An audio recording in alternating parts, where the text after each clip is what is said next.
Bienvenue sur Loisirs Créa, la chaîne qui accompagne les mamans dans l'apprentissage de la couture. Aujourd'hui, on se retrouve pour un nouveau tuto couture. Il s'agit de l'entretien de sa machine à coudre. Petite information, avant de commencer le tuto, je t'invite à consulter le manuel d'utilisation de ta machine à coudre.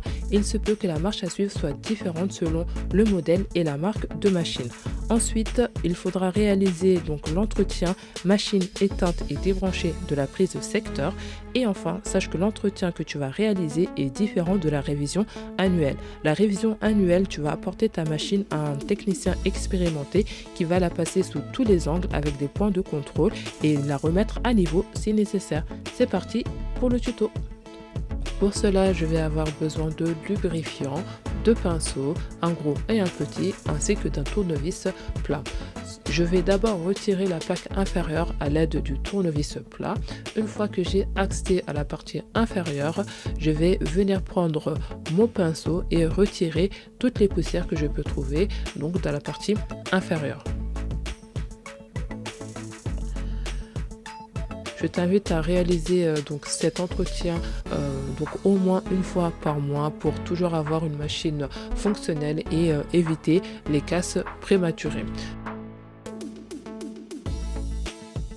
Une fois le plus gros de la poussière retiré, je prends le petit pinceau pour retirer les poussières restantes.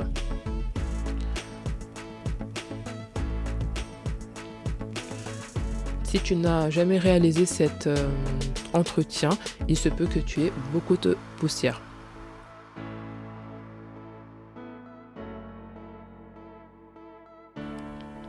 Donc une fois qu'on a fait cette étape de dépoussiérage, on va appliquer du spray lubrifiant. Pour cela, je prends donc le spray ainsi que la tige fournie avec le spray W40. J'en applique une petite quantité et je viens tourner la molette pour disperser le liquide lubrifiant.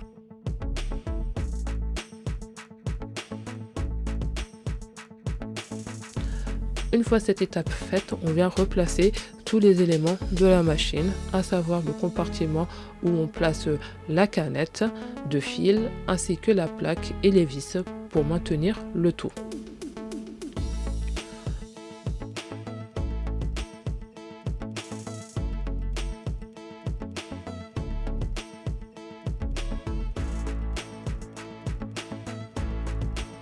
Une fois cette étape finie, on va venir replacer le bloc serre-aiguille ainsi que l'aiguille.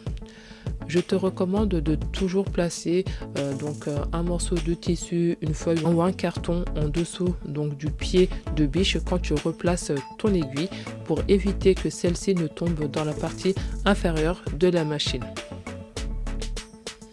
Donc c'est ce que tu vois ici à l'écran. J'ai placé un morceau de carton pour éviter que l'aiguille ne tombe si elle me glisse des mains.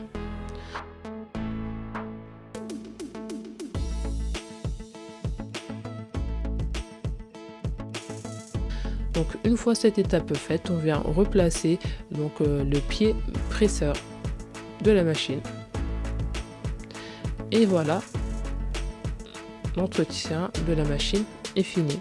Je t'invite à t'abonner à la chaîne Loisirs Créa pour recevoir chaque semaine des conseils, tutos et astuces de couture. Et moi je te dis à très vite dans un nouveau tuto couture Loisirs Créa.